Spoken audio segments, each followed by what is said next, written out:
Bismillah, Assalamualaikum warahmatullahi wabarakatuh. Alhamdulillah, salatu wassalamu ala rasulillah wa ala alihi wa sahbihi wa man wala ma ba'du. Rabbi syrah li sadri wa yassir li amri wa hlul 'uqdatam min lisani yafqahu qawli. Allahumma la sahla illa ma ja'altahu sahla wa anta taj'alul hazna idza syi'ta sahla. Segala puji kita panjatkan atas kehadirat Allah Subhanahu wa taala atas rahmatnya serta limpah nikmatnya yang telah diberikan kepada kita semua. Yang mana jika kita hendak menghitung nikmat-nikmat yang Allah berikan, tentunya kita tidak akan dapat menghitung nikmat yang Allah berikan kepada kita semua. Namun perlu kita terus ingat dan patut kita jaga hingga akhir hayat kita. Di antara nikmat tersebut ada nikmat yang harus kita pegang teguh hingga akhir hayat kita, yakni nikmat iman dan Islam. Salam serta salam tak lupa kita aturkan kepada junjungan kita, baginda Nabi Allah Muhammad SAW, serta kepada keluarga beliau, kepada istri-istri beliau, kepada tiga generasi terbaik, kepada para sahabat, tabi'in, tabi'ut tabi'in, serta kepada umat-umat beliau yang selalu mengikuti jejak beliau hingga akhir kiamat kelak. Baik jamaah pengajian, jamaah kajian Bumiku Mengaji yang semoga dirahmati Allah. Insya Allah pada malam hari ini kita akan kembali melanjutkan kajian rutin kita yang membahas kitab tafsir As-Sa'di, Taisirul Karimir Rahman fi Tafsiri Kalamil Manan. Yang mana pada malam hari ini kita akan melanjutkan di pembahasan ketiga dalam surah Al-Mutaffifin, dan pada malam hari ini insya Allah akan dibersama beliau guru kita Ustaz Nizar Sajjabal Hafizullah Ta'ala. Seperti biasa kepada jemaah sekalian, kami khususnya mengingatkan untuk diri kami sendiri, mana kita terus memperbaiki niat kita dalam menuntut ilmu, kita mencari ridha Allah, kita di sini juga niatkan untuk mengangkat kejahilan dalam diri kita, kemudian bisa kita ilmu yang kita dapatkan bisa kita amalkan dalam kehidupan sehari-hari, dan bisa kita dakwahkan kepada orang-orang sekitar kita. Kemudian pada jamaah kami ingatkan pula untuk bisa memperbaiki adab-adabnya dalam menuntut ilmu, yang mana eh, tidak disambi dengan hal-hal lain dan saat kajian berlangsung, serta bisa menjaga auratnya. Kemudian kami ingatkan juga kepada para jemaah untuk bisa mempersiapkan alat tulisnya sebelum kajian dimulai. Selanjutnya kami informasikan bahwasanya insya Allah selepas materi yang akan disampaikan oleh Ustadz, nantinya kita akan buka sesi tanya jawab, sehingga kepada para jemaah yang hendak mengajukan pertanyaan nanti bisa langsung diajukan dengan raise hand terlebih dahulu, atau dapat menuliskan pertanyaannya di kolom chat. Bagi eh, jemaah yang pertanyaannya dirasa private, bisa langsung mengirimkan pertanyaannya kepada MC. Baik, insya Allah nanti selepas Ustadz gabung di tengah-tengah kita, kajian akan langsung dimulai. Eh, Sambil menunggu Ustadz masuk, bergabung di tengah-tengah kita, akan persilahkan kepada jamaah untuk mempersiapkan dirinya dan mempersiapkan alat tulisnya, serta bisa memujaah materi di pertemuan sebelumnya.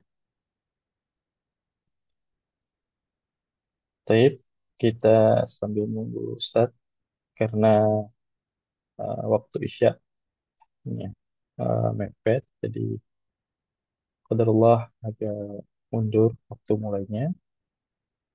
Kami persilahkan jemaah bisa murajaah, memanfaatkan waktu dengan murajaah materi di pertemuan selanjutnya. Baik,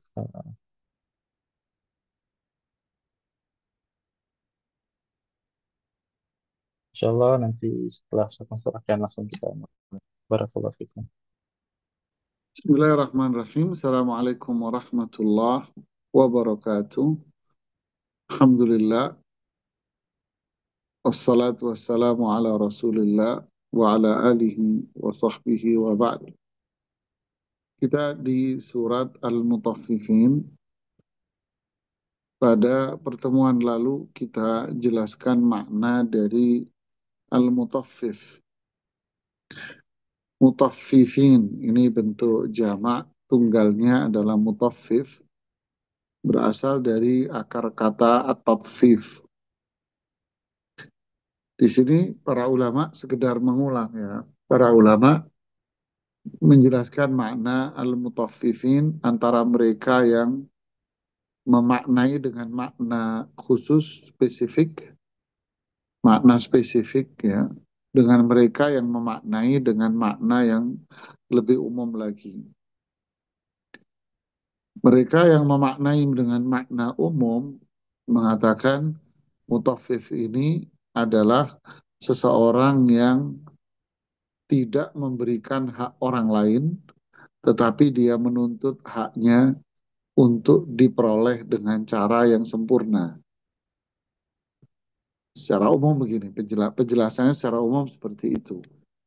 Artinya dia menuntut haknya sempurna, tetapi giliran dia memberikan hak orang lain, dia tidak akan memberikan hak orang lain itu dengan sempurna. Dia akan kurang-kurangi.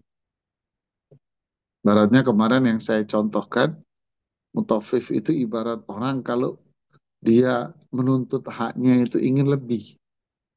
Jadi kalau mau beli kangkung itu dia minta bonus telur gitu ya. Jadi jadi tapi kalau giliran dia yang memberikan hak orang lain, dia akan kurang-kurangi haknya itu. Nah, ini makna secara umum. Berarti di sini masuk dalam segala hal. Ya, ini yang dimaknai oleh Imam As-Sa'di rahimahullah taala. Ya, ini yang dimaknai oleh Imam As-Sa'di rahimahullah taala, sehingga beliau mau mengatakan kullu ma lahum minal amwal wal muamalat. Ini termasuk di dalamnya hal yang berkaitan dengan harta maupun berkaitan dengan sikap dan perilaku. Ya. Jadi masuk semuanya ini berkaitan dengan harta. Jadi kalau berkaitan dengan hartanya dia, uangnya dia, dia menuntut itu lebih utuh. Tapi giliran dengan haknya orang, hartanya orang, dia akan kurang-kurangi itu duitnya orang. Muamalat juga begitu, berkaitan dengan sikap, perbuatan. Yaitu apa? Dia menuntut orang lain itu berbuat baik sebaik-baiknya dengan dirinya. Tapi giliran dia, seenaknya dia sendiri untuk berbuat kepada orang lain. Nah, ini juga diambil pendapat ini oleh muridnya beliau, yaitu Syekh Muhammad Saleh Al-Utsaimin rahimahullahu ta'ala rahimahumullah jami'an. Makanya beliau mencontohkan seperti pernikahan umpama. Suami menuntut istrinya untuk perfect di hadapan dia. Istri menuntut suaminya perfect di depan dia. Tetapi giliran dirinya sendiri, suami, dia seenaknya. Giliran istri, seenaknya dia. Semaunya sendiri. Ya, masalah keuangan juga begitu. Seorang istri menuntut suaminya ini, keuangan suaminya itu harus benar-benar transparan di hadapan dia. Pemasukan suami benar-benar harus dia ketahui oleh istrinya. Pengeluaran suami pun harus tahu semua istrinya. Tapi giliran istri, suaminya pengen tahu tuh uang buat apa saja, ngamuk dia. Semarah-marahnya dia. Apalagi itu uangnya uang pribadi. Waduh, ya kamu pakai uangnya istrimu 100.000, 3 lebaran diingat-ingat kamu suruh bayar kamu. Ini ini sikap mutafif yang luar biasa ini. Jadi ini para ulama menyebutkan makna taftif ini secara umum. Nah, lalu apa yang disebutkan di dalam ayat ini bagaimana tentang kasus mereka yang bertransaksi menimbang barang? Mereka mengatakan para ulama kita ini contoh yang Allah sajikan kepada kita. Ini loh contoh. Contoh yang banyak di masyarakat kita memang seperti ini. Giliran dia beli, dia minta timbangannya perfectnya luar biasa. Tapi giliran dia jual dikurang-kurangi. Ya. Nah, mereka yang memaknai mutaffif atau tatfif ini dengan makna yang spesifik hanya dimaknai dengan kasus transaksi jual beli seperti ini. Ya. Tentu kita, saya pribadi lebih cenderung makna ini makna umum, ya, lebih umum karena itu memang perbuatan yang tercela akhirnya ya, perbuatan yang tercela. Itu seseorang yang gemarnya nuntut gitu ya. Contoh kepada anaknya, dia nuntut anaknya begini begitu, tapi dia sendiri tidak melakukan. Nuntut istrinya ini itu, tapi dia tidak melakukan. Nuntut suaminya ini itu, tapi dia sendiri tidak mau melakukan itu. Tentu ini bukan akhlak orang yang beriman. Ini sikap yang tercela sekali dalam segala hal. Dan ini yang membuat kalau dalam ranah keluarga, ini yang membuat keretakan keluarga itu di sini. Ya, ini keretakan keluarga di sini. Makanya di ayat yang berikutnya, yang 4, 5, 6, ini adalah ancaman yang Allah berikan kepada mereka yang memiliki sifat seperti ini. Baik dalam transaksi keuangan maupun dalam sikap dan perilaku. Ya. Kita baca pada ayat yang keempat ya. Allah berfirman, "A'udzu billahi minasyaitonir rajim. Ala yadhunnu ulaika annahum mab'utsun." Yang kelima, liyaumin 'adzim. Yang keenam, yauma yaqumun nasu li rabbil alamin. Ya. Apa artinya? Sebentar, saya belum buka terjemahnya. Ala yadhunnu. Ya.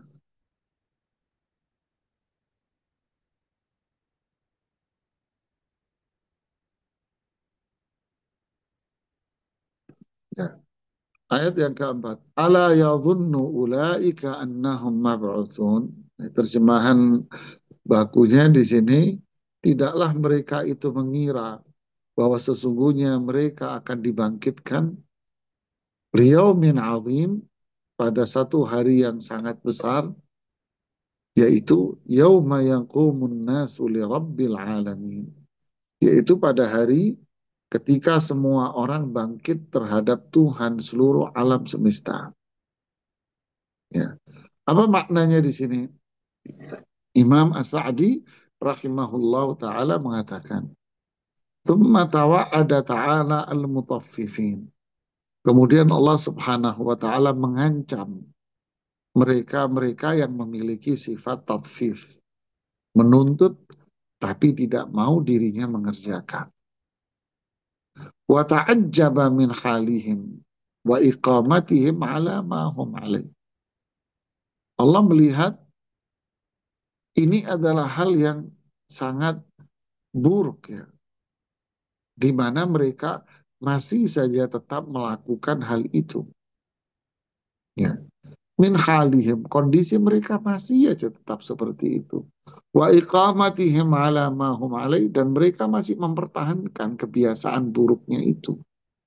Jadi Allah mengancam dan Allah melihat ini kenapa kok mereka ini masih terus melakukannya. Padahal ini sesuatu yang buruk, sesuatu yang diancam oleh Allah Subhanahu wa taala dengan ancaman yang berat. Ya. Ala yadhunnu ulaika annahum mab'utsuna liyaumin 'adzim yauma yaqumun nasu lirabbil alamin. Dan beliau mengatakan falladzi jarra'ahum 'ala tatfif, yang menjadikan mereka itu terus melakukan kebiasaan menuntut dan tidak mau melakukan kewajiban dia dengan baik adalah adamu imanihim bil yaumil akhir, karena dia tidak beriman dengan hari akhir. Wa illa, jika tidak, kalau amanu bihi, andai mereka beriman kepada Allah dan hari akhir, wa arafu annahum yaqumuna baina yadaillah, dan mereka memiliki keyakinan bahwa mereka kelak akan berdiri di hadapan Allah Subhanahu wa taala, yuhasibuhum 'alal qalili wal katsir. Allah akan menghisab mereka baik atas perbuatan yang kecil maupun perbuatan yang besar. La aqla'u an dzalika wa tabu minhu. mereka pasti akan meninggalkan perbuatan kebiasaan buruknya itu dan mereka akan bertaubat kepada Allah. Apa maksudnya? Nah, kita urai sedikit ya, Ma. Allah berfirman di sini, ala yadhunnu, tidakkah mereka mengira? Maksudnya di sini adalah meyakini. Jadi ayat ini memberikan makna, tidakkah mereka yakin? Mereka nggak yakin bahwa mereka itu akan dibangkitkan oleh Allah dari kuburnya nanti. Tidakkah mereka yakin bahwa mereka setelah berbuat zalim seperti ini kan perbuatan kezaliman, menuntut orang untuk sempurna, untuk baik, tapi dirinya sendiri tidak mau melakukan itu. Ini perbuatan zalim, ini kezaliman yang luar biasa. Nah, orang yang melakukan seperti ini, tidakkah orang yang seperti ini yakin bahwa nanti dia akan wafat, lalu dia akan mati, di alam kuburnya nanti dia adab atas kezalimannya, lalu setelah itu nanti dia akan bangkit dari kuburnya. Untuk apa? Liyaumin azim. Hari itu hari yang sangat dahsyat sekali. Yaitu hari di mana manusia akan dihisap atas semua yang dia perbuat. Nggak yakin mereka, nggak memiliki keimanan bahwa mereka akan dihisap atas kezaliman-kezaliman yang seperti ini. Jadi ini diancam. Seolah-olah Allah ingin mengatakan, orang-orang yang suka nuntut orang lain, meminta orang lain untuk sempurna sama dia, sedangkan dirinya sendiri tidak mau memberikan haknya kepada orang lain. Ingat, orang yang zalim, kelak kamu akan dihisap oleh Allah Subhanahu wa taala atas perbuatan kezaliman kamu itu. Kamu tidak akan bisa selamat dari kezaliman kamu itu. Sekecil apapun kezaliman, kamu tidak akan selamat dari semua itu. Jadi, apa yang membuat orang-orang ini berani melakukan itu? Jawabannya adalah karena dia tidak iman dengan hari akhir. Ah, masa? Mungkin ucapan dia menyatakan akan hal itu. Saya percaya kok. Tapi hati dia apakah dipenuhi dengan sebuah ikatan akidah. Makanya disebut akidah, ikatan yang kuat dalam hatinya bahwasannya dia akan dihisap oleh Allah di hari kiamat. Nah, apakah ada kekuatan itu di dalam jiwanya? Jawabannya tidak. Dia tidak memiliki keyakinan itu. Sehingga apa? Sehingga muncullah sikap dan perilaku yang semaunya dia, yaitu sikap perilaku yang dikendalikan oleh hawa nafsunya dia yang buruk. Ya, ingin mendapatkan keuntungan yang banyak tanpa dia harus berbuat baik pada orang. Ya, ini ancamannya. Ingat, kamu yang gak iman, kamu akan mendapatkan keburukan. Jadi pelajarannya apa, jemaah? Pelajarannya adalah iman melahirkan perilaku yang baik.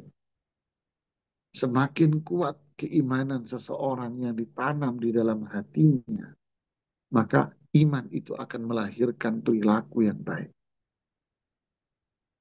Jadi kalau ada orang bilang, iman itu kan di hati, Mas. Udahlah, kamu jangan sok tahu dengan itu. Lo ya gak bisa. Iman di hati harus ada wujud nyata di dalam perbuatan kita. Itulah yang namanya amal. Ini pelajaran buat kita. Ya. Kemudian yang kedua adalah pelajaran besar buat kita adalah Islam ini mengajarkan kepada kita apa? Bahwa kebaikan itu bukan untuk kita sendiri, tapi kebaikan itu juga untuk orang lain. Orang beriman yang baik adalah orang yang menginginkan kebaikan buat orang lain sebagaimana dia menginginkan kebaikan buat dirinya sendiri. Pelajaran yang ketiga adalah apa itu? Berbuat baik kepada orang lain. Itu adalah amalan soleh yang begitu besar nilainya. Ya, berbuat baiklah kepada orang lain. Ya, berikanlah hak orang lain itu, maka kita akan mendapatkan kebaikannya pula. Ya, Artinya, kalau kita ingin dapat kebaikan, kalau kita ingin suami kita, ingin istri kita baik sama kita, maka baiklah Anda sama mereka. Anda akan mendapatkan kebaikannya pula. Pelajaran lagi, kezaliman itu adalah perkara yang tercela di dalam Islam. Ya, zalim, kezaliman harus dihindari dalam diri kita. Ya, karena kezaliman adalah perbuatan dosa besar. Ya. Kemudian pelajarannya yang lainnya, yang kelima adalah apa? Bahwa hari akhir itu adalah hari yang pasti akan terjadi. Ini harus kita imani.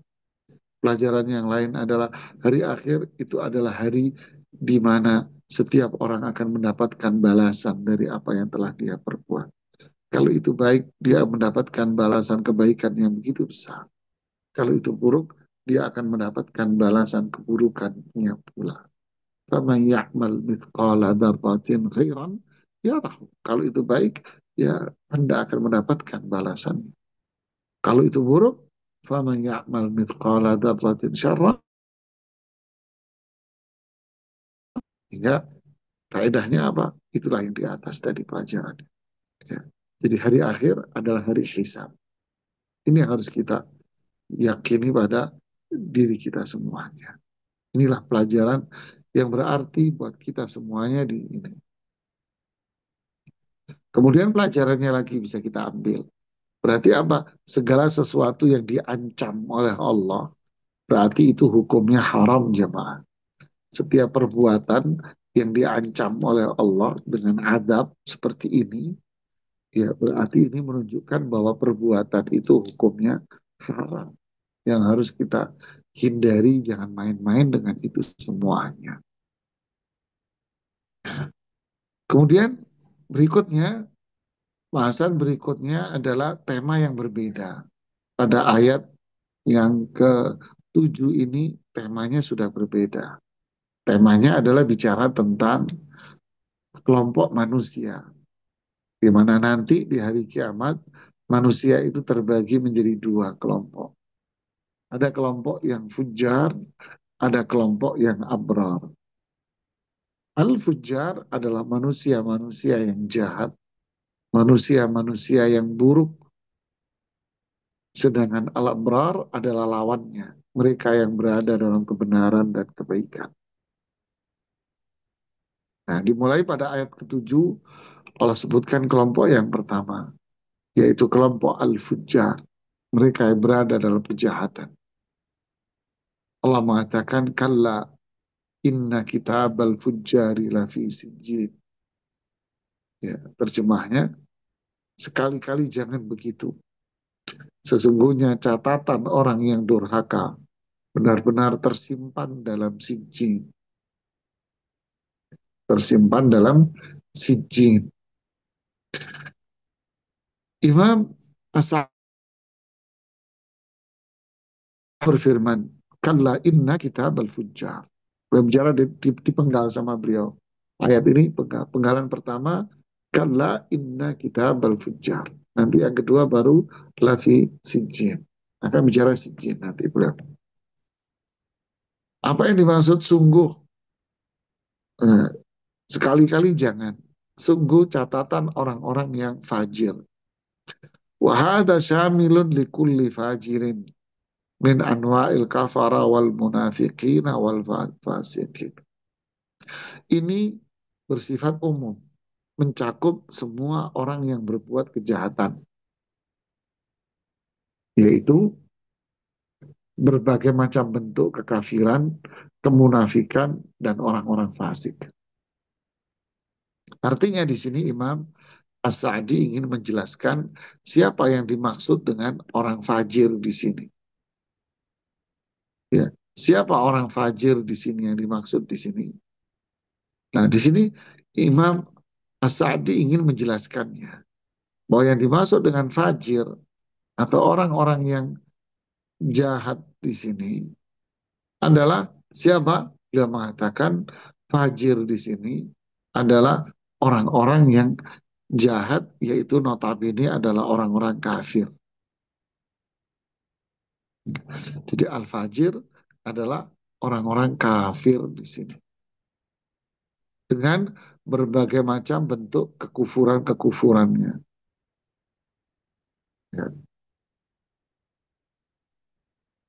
Yang kedua adalah orang-orang munafik. Ya, kita tahu kan munafik itu ada dua. Munafik itu ada dua. Munafik yang berkaitan dengan keyakinan. Artinya hatinya itu kafir. Cuman zahir fisiknya pura-pura jadi orang Islam. Jadi hatinya yang kafir. Yang kedua, munafik amal. Perbuatannya aja yang kemunafik. Hatinya dia beriman sama Allah. Orang-orang ini tetap disebut semuanya, dikategorikan semua sebagai orang-orang yang fajir. Ya, orang-orang jahat. Yang ketiga adalah orang-orang yang fasik. Siapa fasik ini? Yaitu orang Islam yang keluar dari ketaatan kepada Allah dan Rasulnya. Berarti termasuk dalam kelompok fasik ini siapa? Ya orang yang berbuat syirik, orang yang bid'ah, dan orang-orang yang berbuat dosa besar. Ini fasik. Ya inilah orang-orang yang disebut dengan nama fajir, orang-orang jahat. Ya, kena semua ya. Jadi siapapun yang keluar dari ketaatan kepada Allah, maka disebut di sini al-fajir. Kitab, catatan. Artinya catatan kekufuran, kekafiran dia. Catatan kemunafikan dia. Catatan kefasikan dia. Yaitu syiriknya, bid'ahnya, dosa besarnya. Semua dicatat sama Allah. Semua tercatat di situ.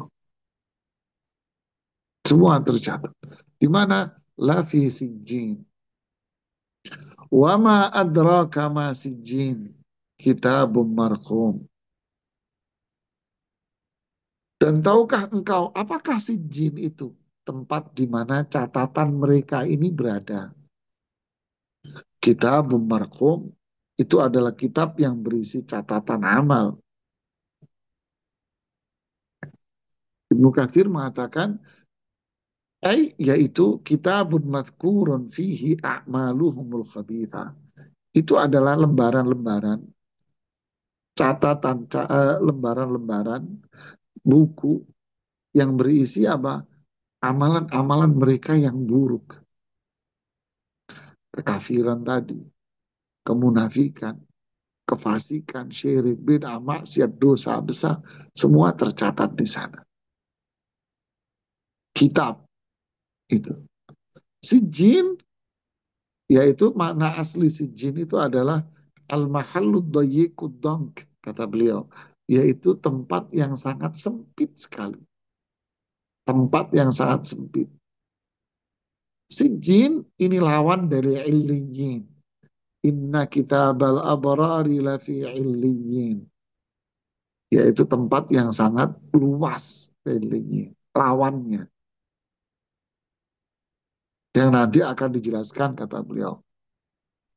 Ada yang mengatakan bahwa sijin ini adalah asfalul ardi sabi'ah. Yaitu lapisan paling bawah dari bumi. Berarti di bawah lapisan ketujuh bumi. Disebut dengan sijin. Alhamdulillah. Ini diriwayatkan dari Abdullah Ibn Abbas. Beliau mengatakan bahwa sijin adalah lapisan di bawah lapisan bumi ketujuh. Nah, kita tahu kalau lapisan bumi itu kan ke bawah. Nah, di bumi yang kita injak, kemudian ada bawahnya sampai tujuh. Di bawahnya lagi. Lah si jin adalah di bawahnya lapisan tujuh. Jadi kalau bumi kan ke bawah. Nah, si jin di bawahnya yang ketujuh ini. Dia bilang, ma'wal fujjar. wa mustaqarruhum fi ma'adihim. Itulah tempat orang-orang jahat nanti di akhirat. Di lapisan yang paling bawah. Di situ tempatnya, nerakanya mereka. Sijin. Lawannya iliyin. Ili itu kan tinggi. Makanya langit itu atas. Ya, langit itu atas. Jadi wama adraka ma sijin. Apakah kalian tahu berita tentang sijin? Kitabun marqum itu adalah isi buku yang sudah terisi catatan-catatan di sana. Catatannya siapa? Catatan amalan-amalan mereka yang kok buruk tadi. Yang nggak akan bisa berubah. Sama sekali tidak akan bisa berubah sama sekali. Catatan itu siapa yang mau berubah? Catatan. Ya. Dan si jin itu tempat yang sangat sempit berada di lapisan bumi tujuh yang di bawah lapisan bumi yang ketujuh. Nas'alullah al-afwa wal afiyah. Semoga Allah mengampuni semua dosa kita. Coba. Terus kita mau bisa apa kalau sudah seperti itu? Ya, mau bisa apa? Nggak bisa. Makanya taubat itulah yang bisa menghapus semuanya. Taubat yang bisa menghapus semuanya. Tubu ilallahi jami'an ayyuhal mu'minun. Taubatlah semua wahai orang yang iman sama Allah, iman sama hari akhir, taubatlah. Iman sama Rasul SAW yang mengatakan orang yang taubat seperti orang yang nggak punya dosa. Tubu ilallahi taubatan nasuha asa rabbukum ayyukafira ankum sayyiatikum. Iman sama Allah, iman sama Rasul SAW. Allah yang mengatakan di Al-Quran, tobatlah dengan tobat yang tulus, yang benar. Allah akan mengampuni, menghapus semua dosa. Berarti yang disijin tadi itu dihapus. Karena yang bisa menghapus adalah Allah Subhanahu wa ta'ala. La taqnatu min rahmatillah. Jangan putus asa. Itulah mulianya orang yang taubat. Tapi kalau taubat dari kekufuran, taubat dari kemunafikan, taubat dari kefasikan, dari syirik, bid'ah, dosa besar. Kalau taubat bersih sudah, kamanlah dan bala seperti orang yang tidak punya dosa lagi. Tapi kalau dia wafat dan dia nggak taubat, tadi berarti dianya sendiri akan berada di dalam adab di bawah ya, lapisan bumi yang ketujuh. Waliyahutubbillah. Na'udzubillah. Fala haula wala quwata illa billah. Nah, pada ayat yang ke-10 di sini bicara tentang apa namanya? Ciri-ciri mereka, yaitu orang-orang yang si jin ini. Ya, ciri orang-orang yang si jin. Apa itu? Wailun yauma idzil lil mukatsibin. Celakalah hari itu, ya, celakalah hari itu. Siapa? Celakalah pada orang-orang yang mendustakan. Ya. Mendustakan apa? Dijelaskan pada ayat berikutnya. Alladzina yukadzibuna biyaumiddin. Yaitu mereka, yaitu mereka, eh, mereka yang mendustakan hari pembalasan. Mereka yang mendustakan hari pembalasan. Nah, kan kaitannya dengan yang tadi. Kenapa dia memiliki akhlak perilaku yang dolim-dolim tadi itu? Kenapa? Karena di dalam hatinya tidak ada iman dengan hari akhir. Maka muncullah perilaku-perilaku yang buruk tadi. Tak ada iman, muncul perilaku yang jahat. Inilah orang-orang yang pembohong. Gak percaya, membohongi hari akhir. Ya. Imam Sa'di mengatakan, "Tsumma bayyana al-mukadzibin." Allah menjelaskan siapa orang yang membohongi, yaitu yaumal jaza, membohongi hari hisab, hari pembalasan. Yauma yadinullahu fihi nasa bi'amalihim. Disitulah Allah akan membalas manusia semua dengan amalan-amalan. Makanya iman pelajarannya sekali lagi melahirkan amal perbuatan. Iman sama Allah, iman sama Rasul, hari akhir, melahirkan amal. Aman. Ya, kalau nggak ada iman, berarti zalim, nggak ada amalnya dia. Wa ma yukadzibu bihi illa kullu mu'tadin atim. Nah, nggak ada iman, muncul di sini, tidak ada amal. Ya, tidak ada amal. Dan tidak ada yang mendustakan hari pembalasan. Nggak ada yang dusta. Kecuali siapa yang mendustakan hari akhir ini? Orang yang melampaui batas. Orang yang melampaui batas jamaah. Maksudnya apa kata Imam Sa'di? Ala maharimillah, melampaui batas atas apa yang diharamkan oleh Allah pada diri mereka. Muta'addin minal halalil haram. Dia meninggalkan yang halal malah sibuk melakukan yang haram. Asim, mu'tadid. Asim melampaui batas. Artinya mengerjakan yang haram. Melampaui batasnya. Melampaui ini kan dinding-dinding ini nggak boleh keluar dari sini. Malah dia lompat dinding masuk ke area yang haram. Berarti apa? Azim berarti dia tipe orang yang banyak berbuat dosa. Ini kata beliau yang menjadikan dia apa berada dalam kedustaan dia. Dan ini yang menjadikan dia itu mendustakan hari akhir dan menjadikan dia sombong dan menolak kebenaran. Ini kata Imam Sa'di. Saya terjemahkan langsung. Nah, kan seperti saya katakan tadi, orang yang tidak ada iman berarti tak ada perilaku. Walaupun dia mengaku dirinya Islam. Ya, tidak ada perilaku. Dia lebih sibuk melakukan yang haram. Yang halal tidak akhirnya muncul dalam haram aja sulit, ya kan? Jadi sibuk hidupnya dengan yang haram, haram, haram, haram terus hidupnya. Akhirnya apa? Hidupnya mengumpulkan dosa, dosa, dosa, dosa, dosa, dosa, dosa. Ketika dikasih tahu, ditolak dia dengan kesombongannya, angkuhnya. Dia menolak semua itu. Waliyahzubillah. Idza tutla alaihi ayatuna qala asatirul awwalin. Apabila dibacakan kepadanya ayat-ayat kami, dia mengatakan ini dongeng-dongeng belaka saja. Jika dibacakan kepada ayat-ayat Allah, kata Imam Sa'di, yaitu ayat-ayat yang menunjukkan kebenaran. Menunjukkan atas kebenaran yang dibawa oleh Rasul-Rasul Allah, mereka mendustakan, menolaknya. Ini Al-Quran, Pak. Ini hadis Nabi. Ini penjelasan para ulama kita, para sahabat tabi'in. Tapi ini penjelasannya dari kitab-kitab yang sangat akurat ini ditolak. Itu kan pendapat Anda.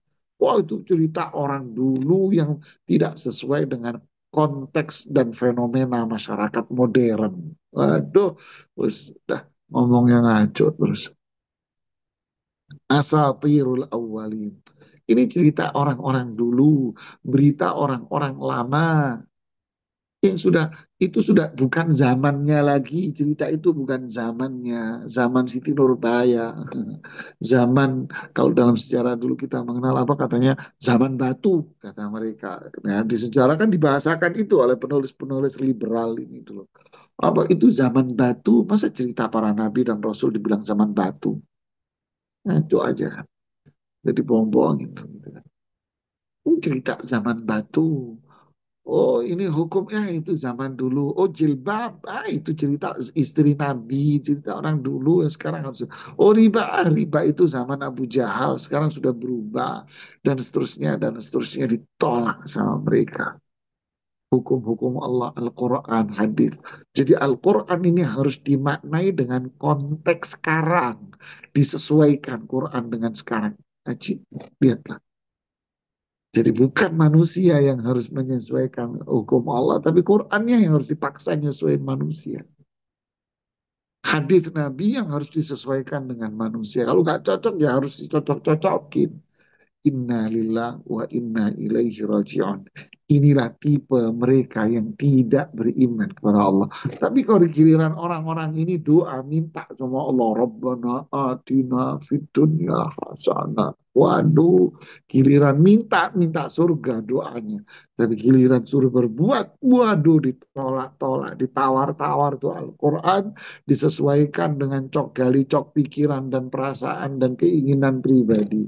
Inna lillahi wa inna ilaihi raji'un. Inilah ulah orang-orang rasionalis, liberalis, orang kafir, ahlul ahwa, pelaku hawa nafsu, syirik, beda, disocok-cocokin sama hatinya. Inna lillahi wa inna ilaihi raji'un. Hati-hatilah kita dengan perilaku-perilaku dan sikap-sikap yang seperti ini. Inilah contoh profil mereka yang fajir, tidak ada iman kepada Allah dengan Rasulnya, Al-Quran, malaikat, hari akhir, takdir dan iman. Makanya muncul perilaku apa? Penolakan terhadap Quran, terhadap petunjuk Nabi SAW. Terus hidupnya hawa nafsu dan akal. Seolah-olah itu yang Tuhan dia. Na'udzubillahi min dzalik. Ya, ini yang bisa kita sampaikan di hari ini. Ya, berikutnya dampak buruk dari itu semua kita akan lihat di ayat yang ke-14 di pertemuan berikutnya. Wallahu taala a'lam. Silakan kalau ingin bertanya. Alhamdulillah, syukur atas materi yang sudah disampaikan. Kita masuk ke sesi selanjutnya, ini sesi tanya jawab. Kami persilakan kepada jemaah jika ada pertanyaan bisa bertanya secara langsung dengan raise hand terlebih dahulu atau dapat menuliskan pertanyaannya di kolom chat. Jika dirasa pertanyaannya private bisa langsung kirimkannya kepada MC. Monggo kepada jemaah bisa memanfaatkan sisa waktunya untuk sesi tanya jawab.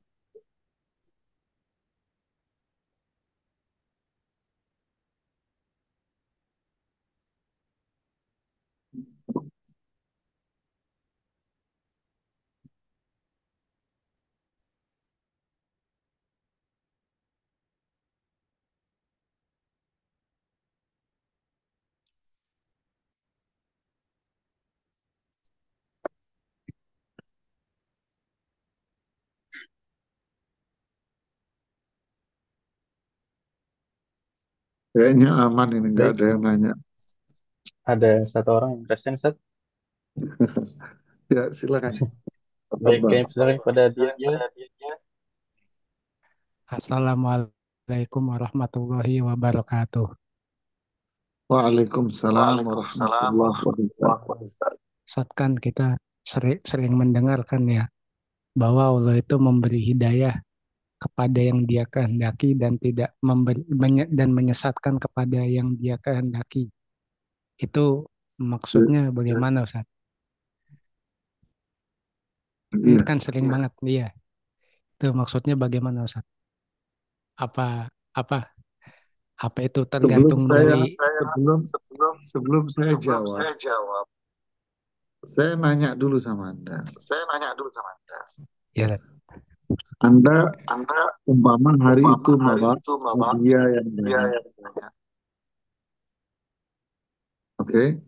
iya Hadiah itu Anda berikan kepada semua orang bebas, atau Anda akan memberikan hadiah itu kepada orang yang Anda kehendaki?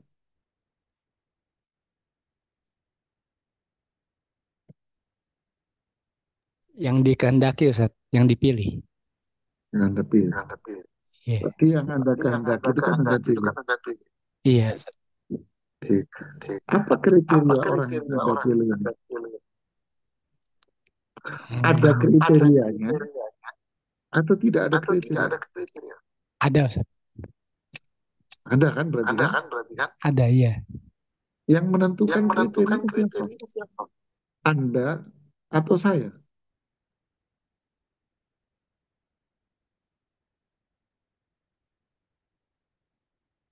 Anda yang punya hadiah, yang membawa, atau saya orang lain yang menentukan kriteria itu?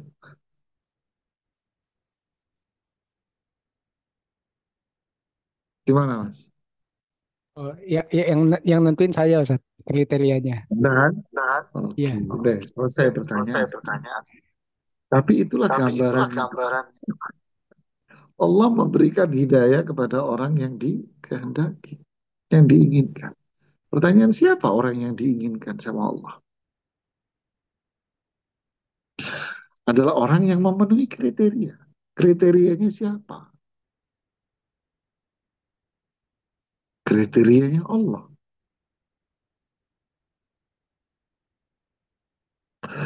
Pertanyaannya lagi, gimana caranya sekarang kita ini, gimana caranya kita mendapatkan hidayah itu? Duduk manis. Saya nanya sama Anda, gimana caranya orang-orang ini dapat hadiah Anda, hadiah dari Anda tadi? Caranya gimana, Mas? Itu caranya dengan usahanya orang-orang yang dapat itu tadi, misalnya dia belajar tekun gitu, apa Iya, usaha itu ya. sama. Sama, pastinya. Allah punya kriteria. Apa kriterianya Allah? Itulah wahyunya Al-Quran, sunnah, petunjuk Rasul SAW. Ini kriteria. Kita pengen dapat itu, usaha dulu, Mas. Nah, ada ilmu laduni, Anda bangun tidur terus dapat jadi pinter. Lam yuladul mar'u alima. Kata Imam Syafi'i. Tidak ada orang bangun tidur tuh jadi orang alim. Tidak ada. Usaha. Seperti kisah seseorang yang membunuh 100 orang. Dia kan usaha. Oh iya, saya salah. Oh iya, saya harus meninggalkan perbuatan saya. Oh, saya harus meninggalkan teman saya. Oh, saya harus meninggalkan lingkungan saya. Pergi dia meninggalkan. Ada action di sini dia untuk berbuat. Nah, di saat kita, apa kriterianya? Oh, ini kriteria Allah. Al-Qur'annya, hadis Nabi SAW. Berarti apa? Saya harus berusaha untuk mendapatkan itu. Ketika kita berusaha di situ, insya Allah kita pasti, ya bukan insya Allah, pasti si fulan akan mendapatkan hidayah. Berarti apa? Berarti Allah akan pilih Anda nanti. Karena Anda telah melakukan apa yang dicintai, disukai sama Allah. Tapi kalau dilawannya, enggak ah, enggak mau ah, enggak mau, kesombongan, keangkuhan, tidak mau. Ya Allah enggak mau ngasih hidayah, oh, lu aja sendiri kakak mau kok. Innallaha la yughayyiru ma biqaumin hatta yughayyiru ma bi anfusihim. Allah enggak akan merubah ketentuan ketetapannya, enggak merubah. Kalau Anda sendiri yang merubahnya, ya Allah menjalankan sesuai itu gitu loh. Lu enggak mau dia taat sama Quran, sama sunnah Nabi, nggak mau petunjuk Nabi, hadis nggak mau, ya Allah nggak ngasih lah, nggak ngasih lah hidayah. Dan itulah maknanya. Jadi jadilah kita orang-orang yang dicintai sama Allah. Allahumma amin. Baik, Ada lagi? ya, syukur Pak. Atas jawabannya. Ada pertanyaan dari kolom chat, Ustaz. Izin kami bacakan. Assalamualaikum, Ustaz. Apakah tidak menjaga, Waalaikumsalam warahmatullah. Ustaz, apakah tidak menjaga lisan, menyakiti hati orang dengan lisannya? Apakah ini juga termasuk perbuatan zolim? Oh iya tentu Mas. Pertanyaan sahabat Mu'adz ibnu Jabal. Ya Rasulullah, amu akhaduna bima naqul? Wahai Rasulullah SAW, apakah kita bisa dosa, diadab